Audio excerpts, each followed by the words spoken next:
Hello dear student, मी प्रत्युष। आज हम लोग पढ़ेंगे सीरीज और पैरेलल कॉम्बिनेशन के बारे में, जो कि क्लास 10 की इलेक्ट्रिसिटी से है।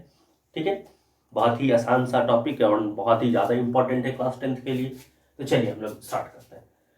देखिए, सीरीज कॉम्बिनेशन, आपको 2 पॉइंट बिल्कुल दिमाग में बहुत अच्छे से याद होना चाहिए अगर आप सीरीज और पैरेलल का न्यूमेरिकल बनाना चाहते हो। ठीक है, 2 पॉइंट सीरीज के लिए और 2 पॉइंट पैरेलल के लिए। कुछ भी नहीं, सीरीज में हम लोग दो या दो से अधिक इलेक्ट्रिकल अप्लायंसेस या रजिस्टर को हम लोग सीरीज में सिर्फ और सिर्फ तभी बोल सकते हैं जब same amount of current flow कर जाए सारे को होके। ठीक है, तो पहला पॉइंट एकदम हमको दिमाग में याद रखना है कि अच्छा, सीरीज कॉम्बिनेशन है, इसका मतलब है कि सारे को होके करंट का अमाउंट क्या होगा, तो सेम होगा। हो गया क्लियर।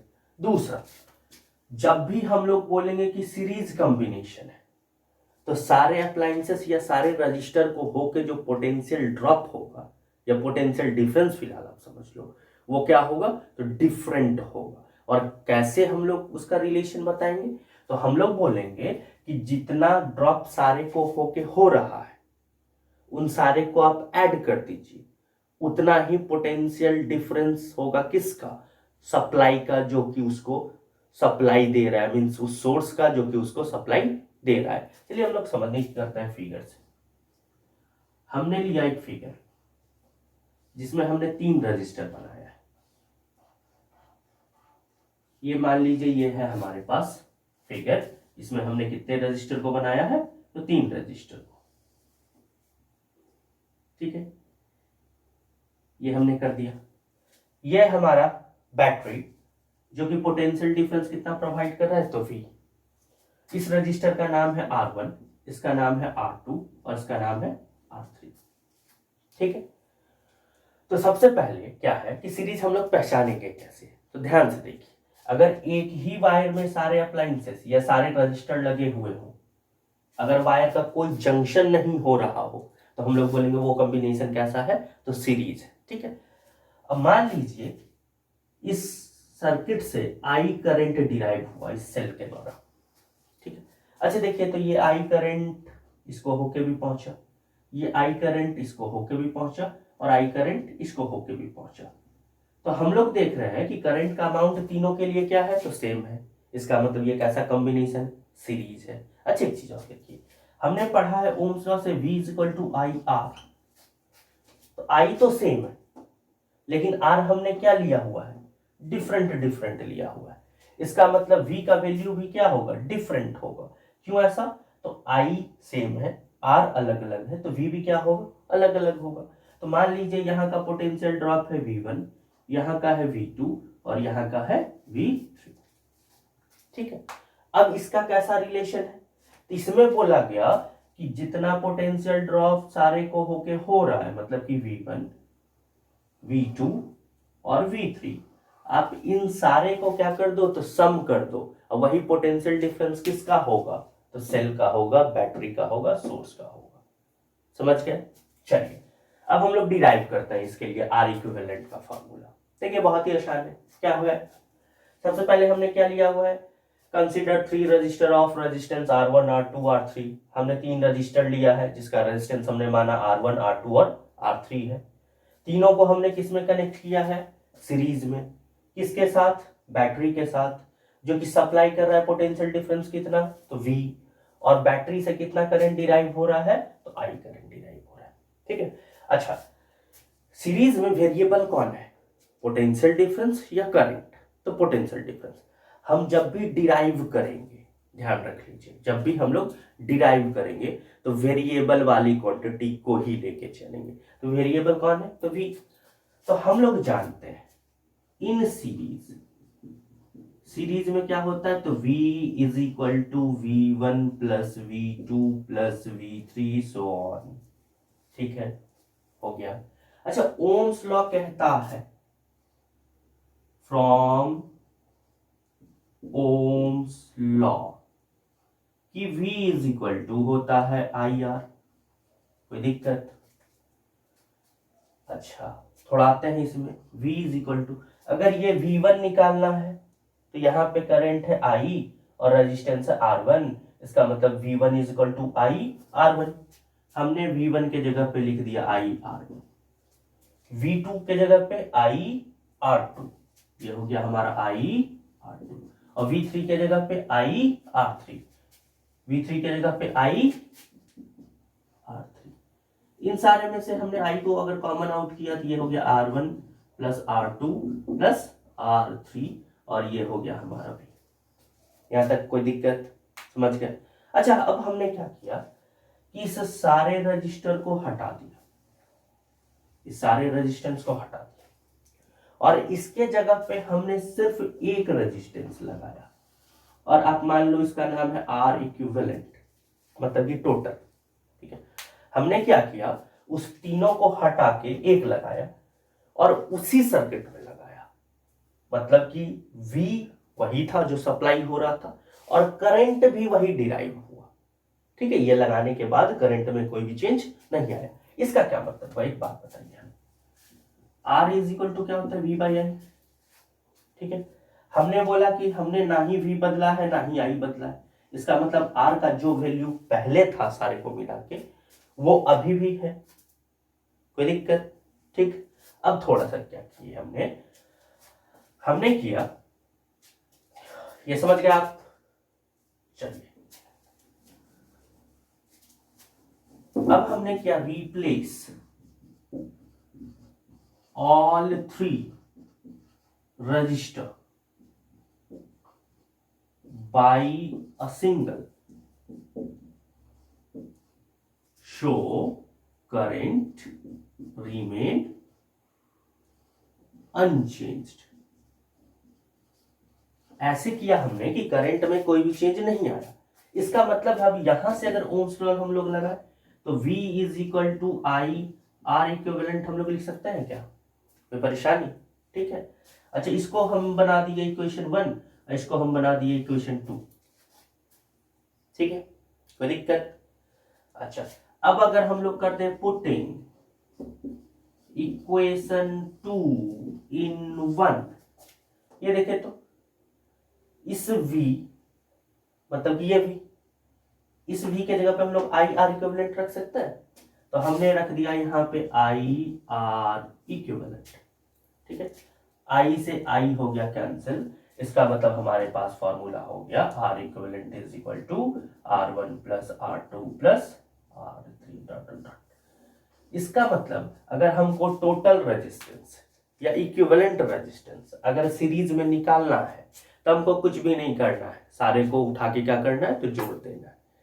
इसका मतलब और है, ध्यान से समझिएगा, अगर सीरीज में रजिस्टर या रेजिस्टेंस लगा हुआ है, इसका मतलब ओवरऑल जो टोटल वैल्यू होगा वो हमेशा ही क्या होगा, अधिक ही होगा, और रेजिस्टेंस अधिक होगा तो करंट क्या होगा, कम होगा। इसका मतलब है कि अगर हमको करंट को कम करना है तो हमको रेजिस्टेंस को किस में लगाना होगा, तो सीरीज में लगाना होगा। ठीक है, समझ गए? कोई दिक्कत? सिर्फ 2 बातें आपको ध्यान में रखनी थी, क्या? करंट हर जगह पे सेम, पोटेंशियल डिफरेंस वैरी। कैसे वैरी? तो the sum of the individual is equal to supplied by the source. चलिए, अब है हमारा पैरेलल कॉम्बिनेशन।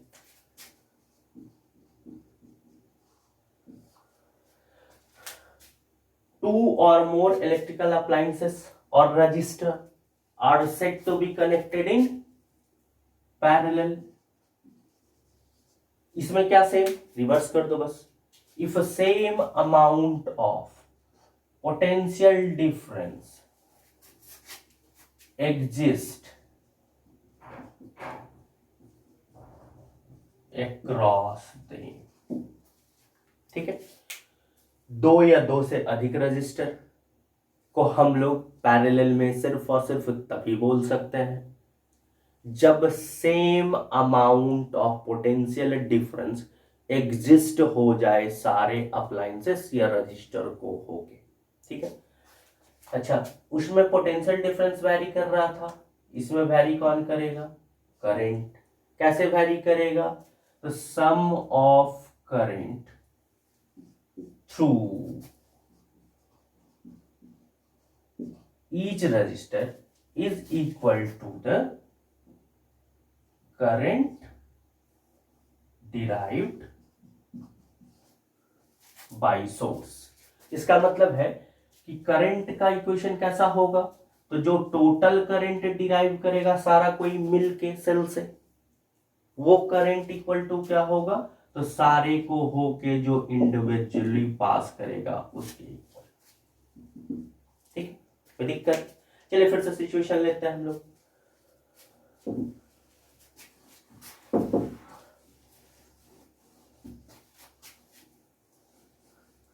अब देखिए, सबसे पहले पहचानने का तरीका सीखिए।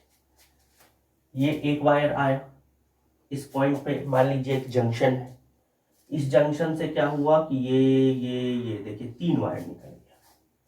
जब एक ही पॉइंट से मोर देन 1 वायर निकले तो वैसे कॉम्बिनेशन को हम लोग कैसा कॉम्बिनेशन बोलेंगे, तो पैरेलल कॉम्बिनेशन।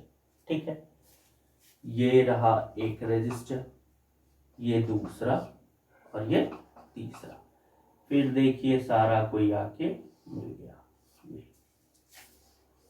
और इसको हमने कनेक्ट किया किससे, बैटरी से, जो कि पोटेंशियल डिफरेंस कितना प्रोवाइड कर रहा है, तो V, और करंट कितना डिराइव हुआ, तो I। ठीक, अच्छा बात, मान लीजिए इस पॉइंट का नाम दे देते हैं और इस पॉइंट का नाम दे देते हैं B। ये देखिए, तो यही पॉइंट यहाँ भी A और यही पॉइंट यहाँ भी है B। ठीक है, इसका नाम है R1, ये रहा R2 और ये रहा R3।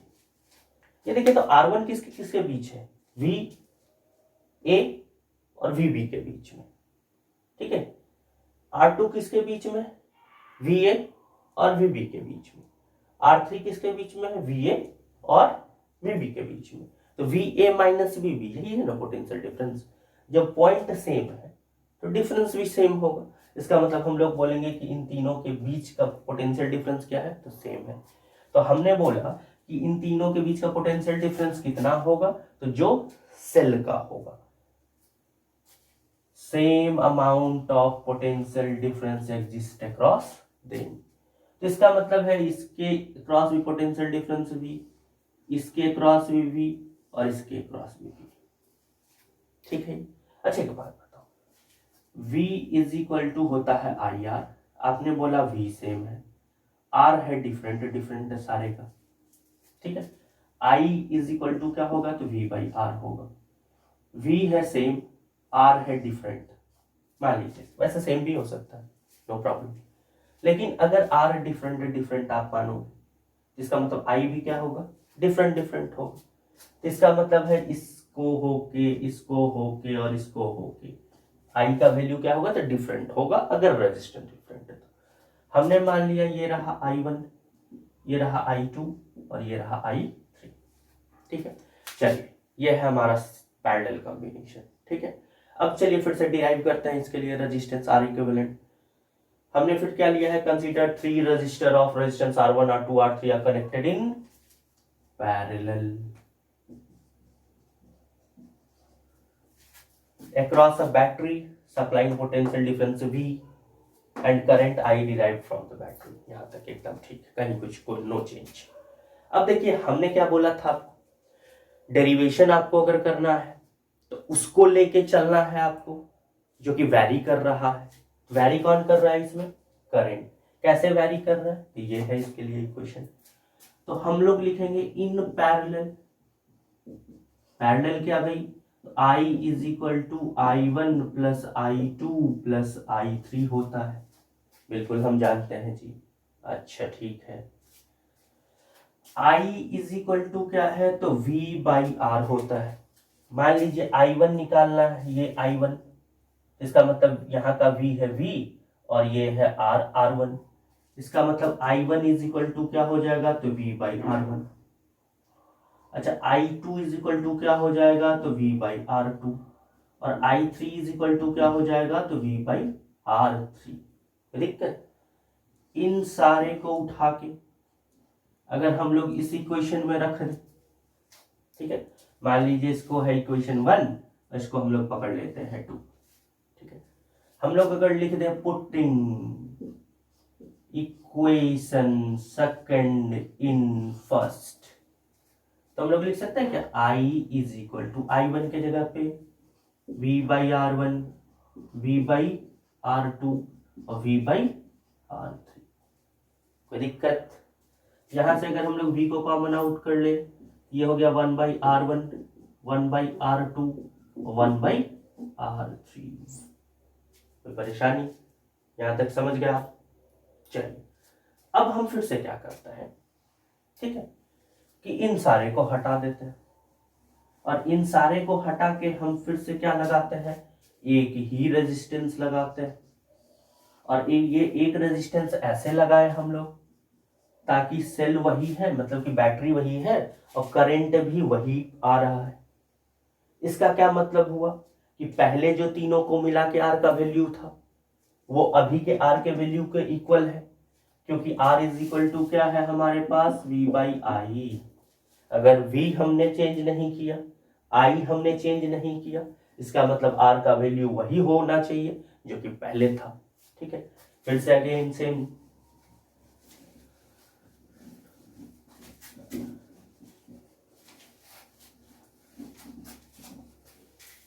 replace all three by single resistor, show current remain unchanged। ठीक है, करंट चेंज नहीं होना चाहिए। इसका मतलब अब हम लोग करंट के लिए लिखेंगे तो I is equal to V/R equivalent लिख सकते हैं क्या, कोई परेशानी? अब इसका वैल्यू उठा के अगर हम लोग इस इक्वेशन में रखें, ठीक है, ये देखिए तो I के जगह पे हम लोग लिख सकते हैं क्या, 1/R इक्विवेलेंट, ये हो गया हमारा V 1/R1 plus 1/R2 plus 1/R3, V से V हो गया कैंसिल। ठीक है, तो हमारे पास एक इक्वेशन बन गया 1/R equivalent is equal to 1/R1 plus 1/R2 plus 1/R3 dot dot dot dot. ठीक है, ये हमारा R इक्विवेलेंट निकालने का पैरेलल के लिए फॉर्मूला। ठीक है, तो सिर्फ हमको दो बार ही बातें ध्यान में रखनी थी कि अगर कॉम्बिनेशन सीरीज है तो सारे को होके करंट सेम होगा और पोटेंशियल डिफरेंस वैरी करेगा। कैसे वैरी करेगा, तो सारे के अक्रॉस जो पोटेंशियल ड्रॉप होगा वो इक्वल टू पोटेंशियल ड्रॉप या डिफरेंस सोर्स का होगा। ठीक है, पैरेलल किसको हम लोग बोलेंगे कि सेम पोटेंशियल डिफरेंस एग्जिस्ट कर जाएगा सारे रेजिस्टेंस को होके, और करंट का अमाउंट जो है डिफर करेगा अगर रेजिस्टेंस अलग है तो। और कैसे डिफर करेगा, तो सारे करंट को जोड़ देंगे तो उतना ही करंट सेल से डिराइव किया जाएगा। ठीक है, अच्छा एक चीज और बहुत अच्छी चीज है जानकारी के लिए आपको, हमने बोला था कि आपको अगर रेजिस्टेंस को बढ़ाना है किसी भी चीज को तो आप सीरीज कर दो। ठीक है, अब देखिए रेजिस्टेंस का वैल्यू को अगर हमको घटाना है और कितना घटाना है, थोड़ा पहले देखते हैं। मान लीजिए कुछ एक दो एग्जांपल लेके देखते हैं। अच्छा मान लीजिए हमारे पास है R1 2 ओम और R2 है 3 ओम, पकड़ लीजिए, और R इक्विवेलेंट हमसे पूछ लिया, तो हम जानते हैं ये 1/2 प्लस 1/3 ये हो जाएगा कितना, तो 6, ये 3 और ये हो गया 2, ये हो गया 5/6। और जब हम लोग R इक्विवेलेंट के लिए लिखेंगे तो ये उल्टा होगा, तो ये हो गया R equivalent is equal to 6/5 ohm, इसका मतलब ये 1.2। अच्छा देखिए थोड़ा ध्यान से, हमने पैरेलली लगाया 2 ओम और 3 ओम को और हमारा इक्विवेलेंट क्या आ गया 1.2। अच्छा 1.2 देखिए तो ये 2 से भी छोटा है क्या? ठीक है, आप ऐसे ऐसे जितना चाहो एग्जांपल लेके देख लो, कोई भी वैल्यू हमेशा जो आपका R इक्विवेलेंट आएगा वो less than the least value of the resistance होगा। इसका मतलब जब भी हमको पैरेलल में लगाएंगे हम लोग रेजिस्टेंस को, तो उसका जो ओवरऑल वैल्यू होगा, R रेजिस्टेंस का जो वैल्यू होगा वो less than the least value of resistance होगा। मतलब कि आपके पास जितना छोटा होगा उससे भी छोटा वैल्यू रेजिस्टेंस का आपको आ जाएगा आर इक्विवेलेंट में। ठीक है, इसका मतलब एक लाइन अगर हम लोग नोट करके लिख लें, और जो कि हमको बहुत काम देने वाला है, इससे आप बहुत सारे थ्योरेटिकल क्वेश्चन भी बहुत आसानी से समझ पाओगे जब हम लोग पढ़ाई करेंगे conversion of ammeter into voltmeter, voltmeter into ammeter, उस समय ये चीज आपको बहुत काम देगा। ठीक है, तो हम लोग नोट बना के बस एक लाइन लिख लेते हैं कि in parallel R equivalent is always less than the least value of resistance connected।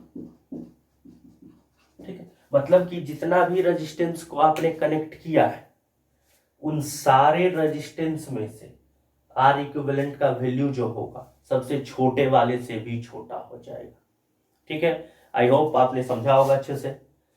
Examination में कभी कभी डिराइव करने भी डायरेक्टली पूछ लिया जाता है, नहीं तो इस पे बेस्ट न्यूमेरिकल तो पूछे ही जाता है। ठीक है,